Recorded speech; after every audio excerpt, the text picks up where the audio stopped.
جزاك الله خيرا. سؤاشا تضباطني يكوبات. السلام عليكم شيخو. شو كان سيغ حد مليه هي هدو ليه هي إلى أيام قبل أما السنة أيام قبل شو كان سلا وذكرى.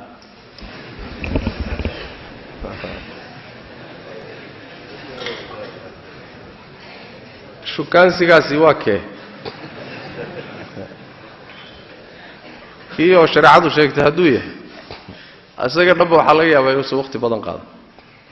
laakiin ka hadda jiray dhalinyaradu ma dhamaaday isagu waqti male guurka shukaansiga shariicadu waxay u taqaanaa khitbada doonitaanka dumarka ayaa loo yaqaanaa doonitaanka dumarkana inaga dhaqan ahaan Soomaali hadaan nahay qaabkaynu sameeyno iyo qaabkii ka jiray mujtamacii nabiga sallallahu alayhi wasallam nusuustuna ku timid farqi baa u dhaxeeya waxay ahaan jirtay dumarku gurigooda ay joogaan marka la rabo in la shukaansadana waxa loo mari jiray ehelkooda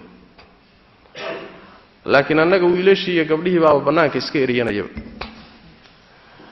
masaladaasi waxay leedahay marka ishkaalkeeda ilaa almuhim in guur la iska damco ama guur lagu sheekaysto dhibaato ma leh shariicadu way ogolaatay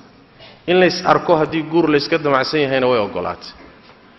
laakiin luqadda la isku shukaansanayo lagu wada hadlayo waa inay noqoto luqad hufan aadaabta shariicada waa in la ilaaliyo sidii laba ruux oo isqaba oo kale luqadoodii idin ma dhaxmari karto laana isma qabtaan sooma kalimaad waxa jira loogu talagalay dadka isqaba inay isdhahaan kuwa ajaanibtaana ayna isdhihi karin fala takhda'na bil qawli fayatma'a alladhi fi qalbihi marad waxa kamida labada ruux ee guurka sheekada guur ka dhaxaysa inaysan isla cidloonin waxay shaytaan baa sadeexeeya waxa kamida inaysan fiiradu hal mar ka bogo ku qanac haddaad ku qanci weydana banaanka mar haddaad ku qanacdana wixii inta ka dambeeyay hadda daawanin haram bay ka tahay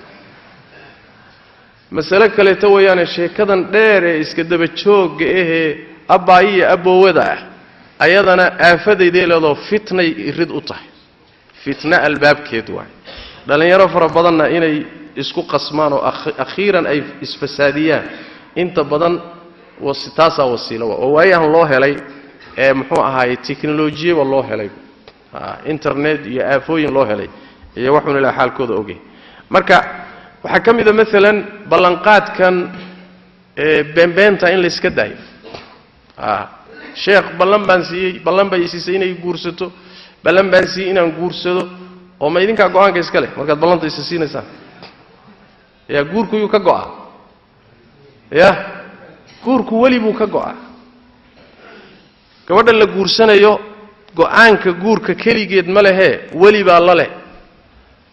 markay ku leedahay sheekh muxuu ahaay diyaar baan ahay ballan baan ka qaaday 2 sano kadib waxbarashada markaan dhameynaan is guursanayna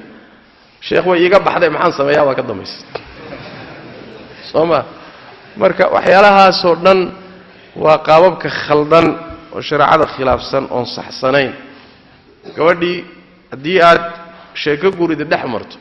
wax dawaabidii sharciga laha noqoto waqti kooban hadii aad kala qaracdaan kala taga haddaad israbtaan oo isguursanaysaana wax soo afjar ma noqon oo looga gudbo stage-kii ku xigayo feerkiin laga doono gabadhiyo la isguursado laakiin afkaan iska qabaynaa meherna ma jiro warkaasi waa war dhalinyaro mana soconay wax shariicada khilaafsan wallahu a'lam